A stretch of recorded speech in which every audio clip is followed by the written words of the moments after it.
નમસ્કાર, હું પ્રવીણ. બનાસકાંઠાના અસરગ્રસ્ત વિસ્તારોમાં નેતાજી પહોંચ્યા, પરંતુ સવાલ એ છે કે સહાય કેટલે પહોંચી.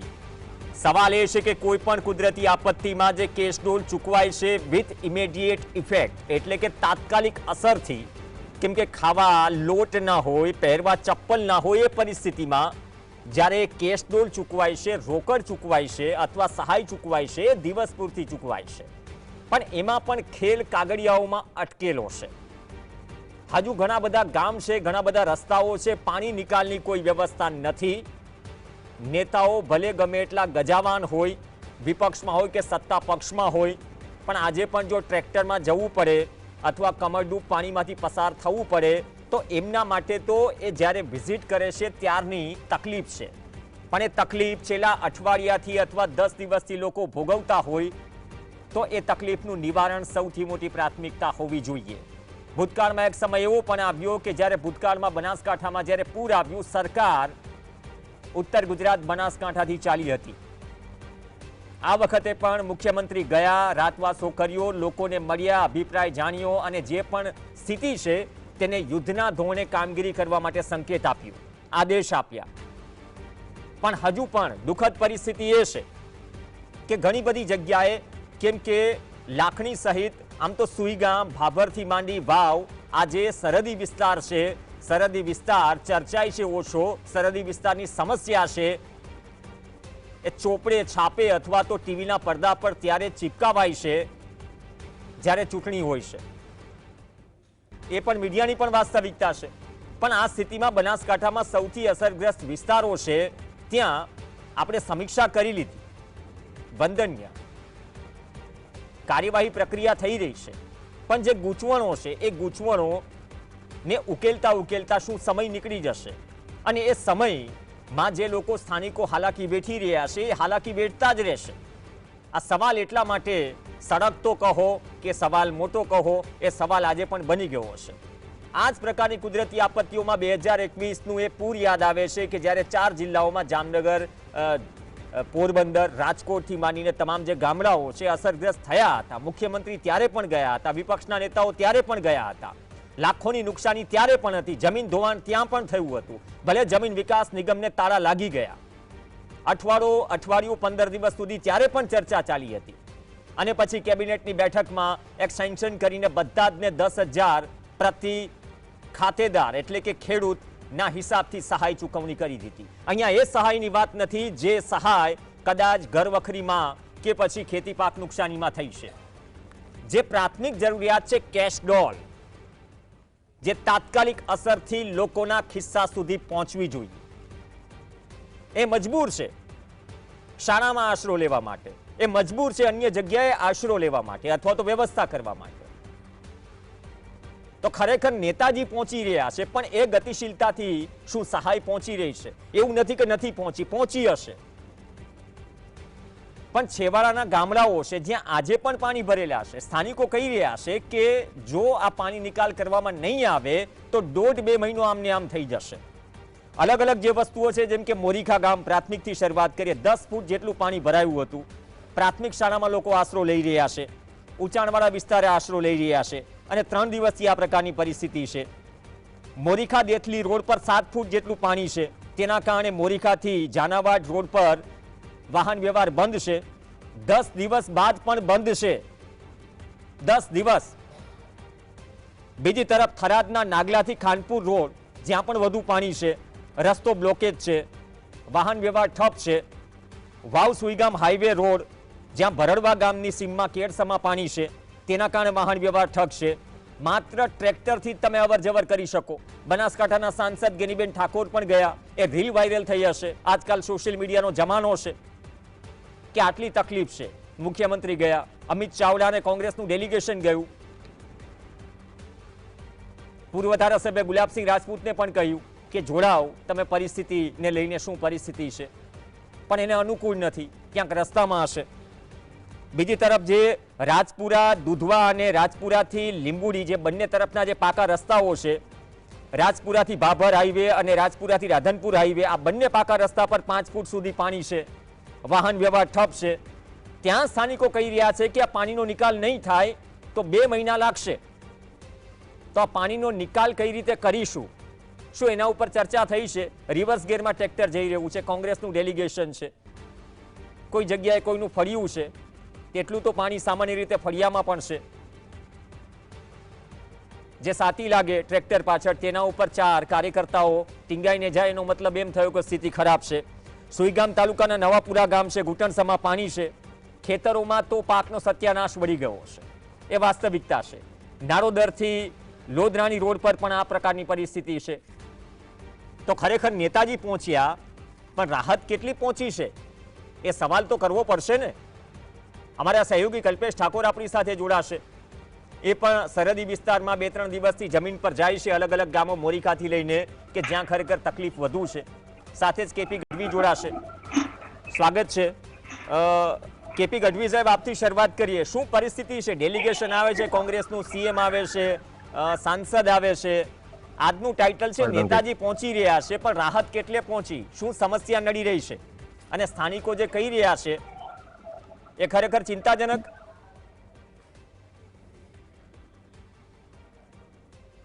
કેપી ગઢવી. પ્રણભાઈ નમસ્કાર, આપનો ખૂબ ખૂબ આભાર.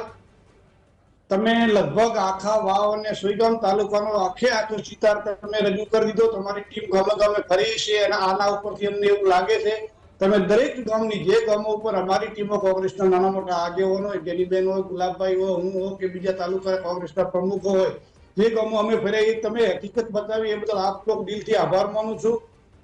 આજે 8 દિવસ થયા. સરકારના નિયમ પ્રમાણે ત્રીજે ચોથે દિવસે કેશ ડોલ મળવી જોઈએ.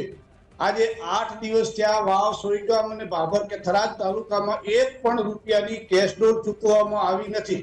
બંને તાલુકામાં ચૂકવવામાં આવી નથી. બંને તાલુકામાં. હલો, એટલે બંને તાલુકામાં પણ નથી ચૂકવાય.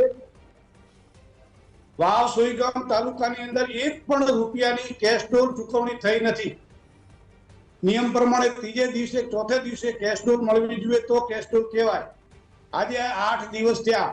મુખ્યમંત્રી આયા એ દિવસે તંત્ર ખાલી દોડાદોડી કર્યું, એ દિવસે બધા દેખાણા. ત્યારે મેં પણ કીધું તો આજે આવડા મોટા તંત્ર જો બધું અહીં ઉતરી પડ્યું હોતી, જો 2 દિવસ પહેલા આવ્યો તો આટલા ઢોર વખરીનું નુકસાન ન થાય, ઘર વખરીનું નુકસાન ન થાય, લોકોનું અનાજ ન પલળત, લોકોના જીરા એરંડા પણ ન પલળત. પણ એના પછી 1 દિવસ જ ખાલી મુખ્યમંત્રી રહ્યા ત્યાં સુધી તંત્ર દોડતું થયું. આજે બિલકુલ તંત્ર એકદમ ઠપ છે, નવું કશું જ નથી. સરકારની કોઈ નિર્ણય શક્તિ નથી. 1 દિવસ એવું કે તમે કેશ ડોલ માટે ફોર્મ ભરો, લોકો બિચારા દોડી ડીબીટી કરવા માટે ઉતારા લઈ આવે, ફોર્મ ભરે, ફોર્મમાં સહી કરે. એમાં ફક્ત 2 જણ, કુટુંબ 10 નું હોય તો ફક્ત 2 જણને આપવાની પોલિસી છે. એમાં 4 દિવસ માટે 2 જણને લગભગ 2200-2300 રૂપિયા ઉપર કેશ ડોલ થતું નથી. એ પણ માની લો 2200 આપે તો પણ એ આજ સુધી એક પણ ગરીબના ઘર સુધી 1 પણ રૂપિયો હજી સુધી પહોંચ્યો નથી. અને 1 દિવસ કે તમે ફોર્મ ભરો, આજે વળી એવા સમાચાર આવ્યા કે ફોર્મની જરૂર નથી તો તમે લોકો ભાઈ ખર્ચા કરાવી નાખ્યા, ફોર્મ બધા ભરી નાખ્યા. તમે રેશન કાર્ડની ઝેરોક્સ લોકો કરાવવા માટે ત્યાં લાઇટ નથી, સોઈગામ જવા માટે રસ્તો નથી. અહીંયા મમાણાથી હું ગણું તો 20 કિલોમીટર વાવ થાય. વાવ જઈએ 20 કિલોમીટર એક ઝેરોક્સ કરાવવા માટે ત્યાં જવું પડે. પછી પાસબુકો ખાતું ન હોય તો ખાતું ખોટાવવા માટે તે લોકોને ટોળા બજારમાં હમાતા નથી. ફોર્મ ભર્યા પછી આજે વળી એવું કીધું હવે કોઈ ફોર્મ ભરવાની જરૂર નથી. એ જ રીતે ઘાસચારાની વાત થઈ. ખાલી સોઈગામ તાલુકાની અંદર ફક્ત 62,000નો જ આંકડો જૂનો પશુઓનો આપ્યો છે, જેને કારણે ઘાસનું કોઈ પણ રીતે પહોંચી શકાય એવી પરિસ્થિતિ નથી. આજે સોઈગામ તાલુકાની અંદર લગભગ 1 લાખ ઉપર ઢોરો છે, એની સામે 62,000 સામે ઘાસ આવવાની શરૂઆત થઈ છે. હજુ 1-2 ગામોમાં જ ઘાસ આપવામાં આવ્યું છે, બાકી 42 માંથી 2 કે 3 ગામ, આજે ચોથું ઝેરાણામાં બચ્યું, બાકી 39 ગામો આજે પણ જે ઘાસચારો સરકારનો પહોંચ્યો નથી. પહેલા દિવસે સરકારે એવું પરિપત્ર કર્યો કે તમને કાર્ડ આપવામાં આવશે, એટલે તલાટીઓ ગામો ગામ જઈને કાર્ડ તૈયાર કરીને આજે વળી એવી પોલિસી આવી કે પેલા તમને 5 ગામ વચ્ચે એક ડેપો ખોલશે ને ત્યાં તમને ઘાસ મળશે. પછી વળી સરકારે એવું કીધું પાસની કોઈ જરૂર નથી, દરેક મોટા ગામે ઘાસ ચાકડો પહોંચાડવામાં આવશે ને ત્યાં મામલતદાર, પોલીસ, ત્યાં બધા અધિકારીઓ રૂબરૂ જે હશે પશુધન એના પ્રમાણે વિતરણ કરવામાં આવશે. આજે 4 જ ગામની અંદર સોઈગામ તાલુકાની અંદર ઘાસ વિતરણ થયું છે, જે ખૂબ જ અપૂરતું છે, લોકોમાં ખૂબ જ ઉબાળો છે. અને કેશ ડોલનું તો હજી સુધી શરૂઆત જ થઈ છે. હું માનું તો એની 15 દિવસથી વધારે સમય કેશ ડોલ જમા થશે. અને ઘરવખરી માટે સોઈગામ તાલુકાની અંદર 100% અછતગ્રસ્ત સરકારે જાહેર કર્યો છે. પણ હજી સુધી એ સરકારે કોઈ નિર્ણય લેતો નથી. આજે જરણામાંથી મને કેટલી ફરિયાદો આવી કે કેસ્ટોલના 100% ફોર્મ ભર્યા, પણ જે ઘર વખરી આપવાની હોય એમાં અધિકારીઓ આનાકાની કરે છે. અધિકારીઓને કોઈ એકબીજા સાથે કોઈ સંકલન નથી. બોલો ભાઈ, બીજો એક અધિકારી એવું કે નહીં, એ તો 50% જ ઘર વખરી આપવાની છે, એક કે 80% આપે છે, એક કે 100% આપે છે. કોઈ પણ જાતની નિર્ણય શક્તિ સરકારની નથી, અધિકારીઓની નથી, અને અધિકારીઓ કે એક વચ્ચે એકબીજાને સંકલન નથી. કોઈ પણ સંકલનનો બિલકુલ અભાવ આજે તંત્રને મને દેખાઈ રહ્યો છે પ્રણભાઈ. ઓકે કલ્પેશ, આ સંકલન કેમ નથી? તમે ઘર વખરીથી લઈને કેસ્ટોલથી લઈને ઘાસચારોથી લઈને ખેતીથી લઈને બધી વાત કરી. કલ્પેશ ઠાકોર છે મારા સહયોગી. કલ્પેશ, આ સંકલન કેમ નથી? નેતાજી આજે ટ્રેક્ટરમાં આવે છે, કોંગ્રેસ હોય, સાંસદ હોય, ભાજપના નેતા હોય, ખુદ મુખ્યમંત્રી હોય, તો એમ કહેતા હોય જો કેપી ગઢવી કે મુખ્યમંત્રી આવ્યા અને ગંભીરતાથી મુખ્યમંત્રી પણ સમજે છે સંવેદનશીલ વિષય છે. એ સૌરાષ્ટ્રમાં પણ જ્યારે તારાજી સર્જાઈ ત્યાં પણ ગયા હતા અને તત્કાલ અસરથી તમામને કહ્યું હતું કે યુદ્ધના ધોરણે કામે લાગી જાઓ. પણ શું એ નીચે અધિકારીઓ અથવા તો ત્યાં ખરેખર પરિસ્થિતિ શું છે? સંકલનનો ખરેખર અભાવ છે? અને અભાવ છે અને જો કહી રહ્યા હોય કે 2 તાલુકામાં કેસ્ટોલ પહોંચી જ નથી, તો પછી આમાં વાંક કોનો? કલ્પેશ. ભાઈ જી ચોક્કસ જણાવ્યું કે જો આ વિસ્તારની અંદર જે 6 અને 7 તારીખે આવેલ વરસાદના કારણે 20 થી 22 ઇંચ જેટલો વરસાદ થયો હતો અને તેના કારણે હજારો ખેડૂતો છે તે બરબાદ થયા છે. કારણ કે જે રવિ પાક હતો, ખેડૂતે વાવેલો હતો, કપાસ, દિવેલા હોય, તમામ જે પાકથી નષ્ટ થયો છે. અને આજે પણ જે 15 થી વધુ ગામડાની અંદર પાણીનો પ્રવાહ યથાવત છે. જે કેસ્ટોલની વાત કરવામાં આવી હતી, કેસ્ટોલ આજે પણ જે 8 દિવસ જેટલો સમય થયો તેમ છતાં મળી નથી. એ સંકલનનો ચોક્કસ અભાવ કહી શકાય. કારણ કે 3 દિવસ પહેલા જ એ લોકોએ એવો નિર્ણય લીધો હતો કે ભાઈ કેસ્ટોલના ફોર્મ ભરાશે અને ફોર્મ ભરાણા પછી કેસ્ટોલ આપવામાં આવશે. કારણ કે ઘણા પ્રવીણભાઈ એવો વિસ્તાર છે ત્યાં લાઇટ નથી. લાઇટ છે તો જે ગામડાને મોરીખા હોય, ગોલગામ હોય, જે ભરડવા જે હોય કે જલોયા જેવા જે અંદર જે ગામોની અંદર જે લોકો જે ગરીબ મધ્યમ વર્ગના લોકો છે તેમની જોડે જે કાચા મકાન હતા તે માત્ર કૂકના સહારે નીકળ્યા છે. ઘરબારા પાણીની અંદર 10 ફૂટના પાણીમાંથી ટ્રેક્ટરના સહારા જે સ્થાનિક લોકોના સહારાથી નીકળ્યા છે એ કાંઈ વસ્તુ લેવા નથી રહ્યા. એટલે તેમના ડોક્યુમેન્ટ પણ નથી અને તેમ છતાં આજે 4 દિવસથી લોકો કેસ્ટોલ માટે સહાય માટે ધરમધક્કા ખાઈ રહ્યા છે. તે ક્યાંક ને ક્યાંક ચોક્કસ સરકારનો જે અભાવ છે એ અભાવ દેખાઈ રહ્યો છે. પરવીન, નહીં તો કેટલા કે હજુ એ કોઈ ગામ એવા છે કે જ્યાં ખરેખર વીજળીનો પુરવઠો પૂર્વવત થયો નથી? અગાઉ કલેક્ટર અને સ્થાનિક પ્રશાસનની પ્રેસ કોન્ફરન્સ અને માહિતી હું સાંભળી રહ્યો હતો, કહી રહ્યા છે કે ધીમે ધીમે પૂર્વવત થઈ રહ્યો છે, વાંધો નહીં આવે. તો હજુ પણ શું આ 2 તાલુકામાં એ પરિસ્થિતિ છે કે અમુક ગામોમાં પાણીના કારણે વીજળીનો પુરવઠો ખોરવાયેલો હોય કે પછી પહોંચી ગયો છે? આ ચોક્કસ વીજળીની વાત કરવામાં આવે તો ઘણા ગામડા એવા છે જે ખેતીવાડી વીજ લાઈન છે તેમાં પાણીનો પ્રવાહ ગામડાની અંદર યથાવત છે અને વીજપોલ પણ જે 3 થી 4 ફૂટ પાણીમાં હોવાના કારણે એ શક્ય નથી. કારણ કે વીજપોલ પુરવઠો પાણી જ્યારે હાવ કોરો થાય તો જ વીજપોલ ઉભો થાય. એટલે તે વીજપોલ લાઈન નથી આવવાની. અને જ્યાં જ્યાં સમારકામ કર્યું છે ત્યાં ત્યાં વીજ પુરવઠો ચાલુ કરવામાં આવે છે. ઘણી જગ્યાએ વીજ કર્મચારીઓ પણ જે જીવના જોખમે, માની લો કે જે બોર્ડર વિસ્તાર છે, જલોયા છે અને નડાબેટ ટુરિઝમ છે, જે PSF જાય છે, ત્યાં એ લોકોએ વીજ કર્મચારીઓ પણ જીવના જોખમે 5 ફૂટ જેટલા પાણીમાં ઊંડા જઈને પણ વીજ પોલ ઉભા કરી અને લાઈન ઉભી કરી છે. પણ એવા પણ હજી ઘણા ગામડા છે કે ત્યાં હજી વીજ પુરવઠો પૂરતો મળ્યો નથી અને તેના કારણે આજે હાલાકી ભોગવી રહ્યા છે. એટલે નડાપેટમાં ત્યાં પૂર્વવત થઈ ગયો છે વીજ પુરવઠો, ગામડાઓમાં નથી થયો ઘણી જગ્યાએ. હા, ગામડાની વાત કરવામાં ત્યાં વધુ પાણી હોવાના કારણે જે વીજપોલ ધરાશયી થયા છે અને ત્યાં અત્યારે હાલ પાણી છે એટલે એ શક્ય નથી. કેપી ગઢવી, તો આ પાણી નિકાલની વ્યવસ્થા શું? જે મેં હાઈવેના જે રસ્તાઓના નામ લીધા, શું હજુ પણ બંધ છે? અને બંધ હોય તો જો નેચરલી પાણી કદાચ નિકાલ થતા અથવા તો સુકાતા વાર લાગશે, તો આટલું પાણી આટલા લાંબા દિવસો સુધી ભરાયેલું કેમ રહે છે ભૌગોલિક રીતે? કેમ કે મેં જ્યાં પગ નથી મૂક્યા, હું એક્સપર્ટ નથી બનતો. ત્યાં ખરેખર પરિસ્થિતિ પહેલા હતી કે પછી ઊભી થઈ? આજે સતત લાંબો સમય પાણી ભરાઈ રહે છે, એનું કારણ શું છે અને નિકાલની વ્યવસ્થા શું થઈ શકે? કેમ કે તમે પણ કલેક્ટરના ટચમાં હશો, મુખ્યમંત્રીએ પણ કોઈ સજેશન આપ્યા હશે કે આમાં કેવો પ્રશ્ન છે, કેટલો સમય લાગશે. મૂળ શું છે સમસ્યાનો? મૂળ સમસ્યા નર્મદા કેનાલ છે. આજથી 2012 પહેલા અમારા વિસ્તારમાં 25, 30, 40 ઇંચ વરસાદ પડતો તો પાણીનો નિકાલ થઈ જતો હતો.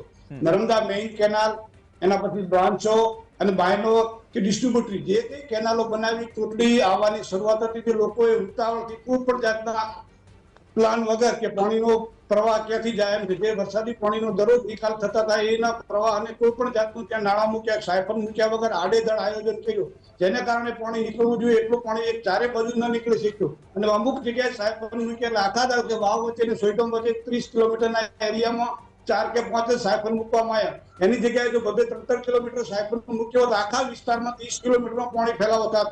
એને બદલે ખાલી એક આ 3 જગ્યાએ સોયગામ, નાગલા ડોરગામથી સીધો માળકાથી, પાટલીથી, મમાણાથી, ભાટવડથી સીધો આ બાજુ ગરડવાથી સોયગામ પાણી જાય. એટલે એક જ પ્રવાહ થયો, એક બાજુ સોયગામ બાજુ પ્રવાહ થયો, એક બાજુ પેલા દૂધવાથી ઊંચો પ્રવાહ થયો. ખાલી 3 કે 4 જગ્યાએ જ પાણી નીકળે છે. અને જે જો સાયકલ પૂરેપૂરો મૂકવામાં આવ્યા હોત તો આજે આ પ્રશ્ન ન હોત. એના પછી રસ્તાઓ, જે કઈ રસ્તાઓ પણ બન્યા એમાં જે પાણી પૂરો જે નિકાલ થાય છે ત્યાં પણ કોઈ જાતનો સાયફનો કે નાળા મૂકવામાં આવ્યા નથી. જે નાળા મૂકવામાં આવ્યા છે 10 કરોડ મૂકાય ખૂબ જ નાના મૂકવામાં આવ્યા છે, જે પ્રમાણમાં મોટા મૂકવા છે એ મૂકવામાં આવ્યા નથી. અને વધારે પડતો તો પ્રશ્ન એ છે કે કેનાલો બની, હું જ્ઞાનીબેન, ગુલાબભાઈ અમે બધા જે ગામોમાં ગયા અમે 3-3, 4-4 કલાક રોકાઈને સ્થાનિક લોકોને જાણ્યું શાને કારણે આ પાણી અટકે છે, કેમ પાણી તમારો નિકાલ નથી, પાણીનો રસ્તો શું. તમને દાખલો આપું, ઊંચોસણ, જોરાવર, કુંભારકા, આજે સુઈગામ અને પાપરનો નેશનલ હાઈવે 10 દિવસથી બંધ છે. પાણી આજે કેડસમાં પાણી ઉપર ટ્રેક્ટર ઉભી જાય છે. લોકો એકબીજા કહી શકતા નથી. સરપંચને ગામનો પ્રશ્ન હોય, બીજો કઈ પ્રશ્ન હોય, ત્યાં કને દુધવા માઇનોર 2 ને કારણે સોને 4 ગામની અંદર પાણી અટકીને પડ્યું હતું. હું અને કેનીબેન સ્થળ ઉપર ગયા, ગામ લોકોને બોલાયા, લોકો ગભરાતા કીધું કે આ કેનાલ છે, જો આ કેનાલ તોડવામાં આવે તો પાણીનો નિકાલ થાય. કોઈ અધિકારી આવ્યા હતા નર્મદાવાળા, પણ ખેડૂતોએ ના પાડી દે. અધિકારી પીઆઈ નીકળી ગયા, બધા મોટા બીજા અધિકારીઓનો સંપર્ક કર્યો તો એને ના પાડી. સાહેબ આ લોકો ના પાડે છે તો બેને કીધું કે આ જવાબદારી તંત્રની છે. મારા રૂબરૂ ગામ લોકોને રૂબરૂ કલેક્ટરને ફોન કર્યો અને કલેક્ટર સાહેબને કીધું સાહેબ આ 4 ગામની અંદર 2 મહિના સુધી પાણી નહીં નીકળે. જો આ દૂધવા માઇનોર 2 ભલે 3 જગ્યાએ 4 જગ્યાએ તોડવી પડે તો તોડો, અને જો કઈ ખેડૂતને નુકસાન થતું હોય તો નુકસાનને વળતર આપવાની જવાબદારી સરકારની છે, એ તમારા તંત્રની છે. અને લોકોને તોડવા દે તો તમે પોલીસ પાર્ટીને મૂકો. મારા રૂબરૂ કલેક્ટર સાહેબને, ડીએસપીને ફોન કર્યો. બીજે દિવસે કેનાલ તોડી આજે ત્યાં કને પાણીનો નિકાલ ચાલુ થઈ ગયો છે. એ જ રીતે મોરીખાનો દાખલો આપો, તમે બધા જોયા છે મીડિયા અમારા, હું કેજમેન્ટ આટલા પાણીમાં હતા. ગામવાળાને વાત કરી કે પાણીનો નિકાલ શું કાયમ માટે, કે ગામ લોકોએ કીધું કે એક દિવાલ નડે છે, જે શંકરના મંદિરની પંચાયતને લગતી દિવાલ હતી. સરપંચ તોડવા માટે ગયો હતો અને મામલદારને તંત્રવાળાને જામીન લીધા કે જો કોઈ સરકારી વસ્તુનું તમે નુકસાન કર્યું તમને જામીન જેલની અંદર પૂરવામાં તમારે 107 જામીન લેવામાં આવ્યા. જો અધિકારી સરપંચો ગામના પાણીના નિકાલ માટે આખું કામ મોરીખા, તમને ખબર છે આજે ફોટા જો આખું કામ પાણીની અંદર છે. અમે ને જ્ઞાનીબેન કહી ગયા, કલેક્ટર સાહેબને ફોન કર્યો, સાહેબે ગંભીરતા લીધી, જેસીબી મૂક્યું, પણ જેસીબી જવાનો પણ પ્રશ્ન નતો. એટલે બીજે દિવસે અમે ગામની ટીમ બનાવી, ગામના યુવાનો સરપંચ સાથે બધા ત્યાં જઈ જાતે આટલા પાણીમાં જઈને જાતે દિવાલ તોડીને એક પાળો નડતો હતો, એ પાળો તોડેલા આજે પણ એ ગોરીખાનું પાણી ધીરે ધીરે ચાલુ થયું છે. એ જ રીતે આછવાનો પ્રશ્ન હતો. પ્રથમ દિવસે કાલે સાંજે અમે 7 વાગે ત્યાંથી નીકળ્યા, ગામવાળાને ભેળા કર્યા. એમણે પણ તે કેનાલનો પ્રશ્ન કે આ કેનાલ નડે છે, અમે ખેડૂતોના બીજા બધા મકાનો છે, ખેડૂત ના પાડે છે. બેને મારા રૂબરૂ કલેક્ટરને ફોન કર્યો અને સૂચના આપી. આજે એ કેનાલ તોડી નાખી છે. 3 થી 4 જગ્યાએ ધીરે આ પાણીનો નિકાલ થાય. આ રીતે દરેક ગામની અંદર અલગ અલગ પ્રશ્નો છે, પાણી કઈ રીતે નિકાલ કરવો, કે પાળા હોય, કે કેનાલ હોય, કે રોડ હોય.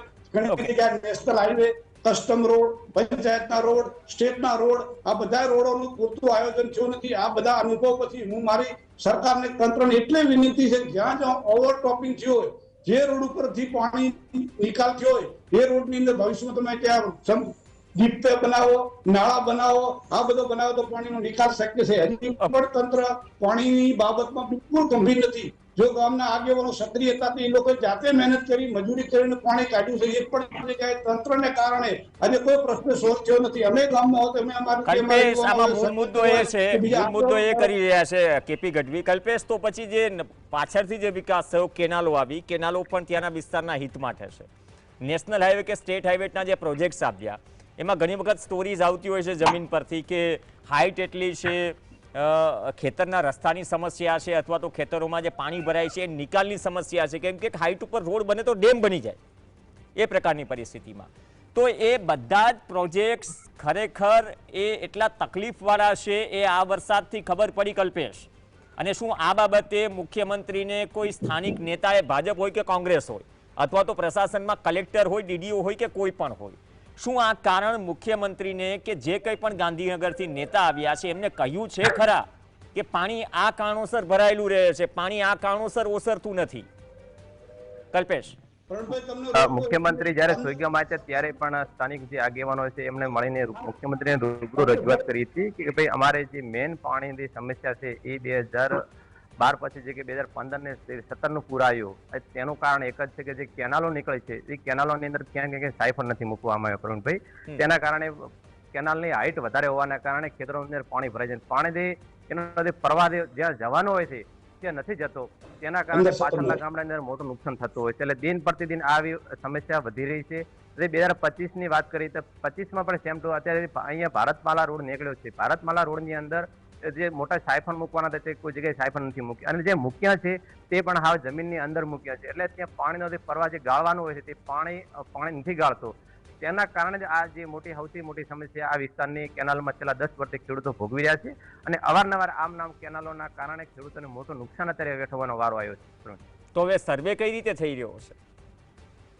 સર્વે હાલ તો સરકાર તરફથી એક જ સર્વે થઈ રહ્યો છે કે જ્યાં પશુ મૃત્યુ થયો હોય તે પશુપાલકનો જે પશુનું પીએમ કરાવે અને એનો ફોર્મ ભરાવે.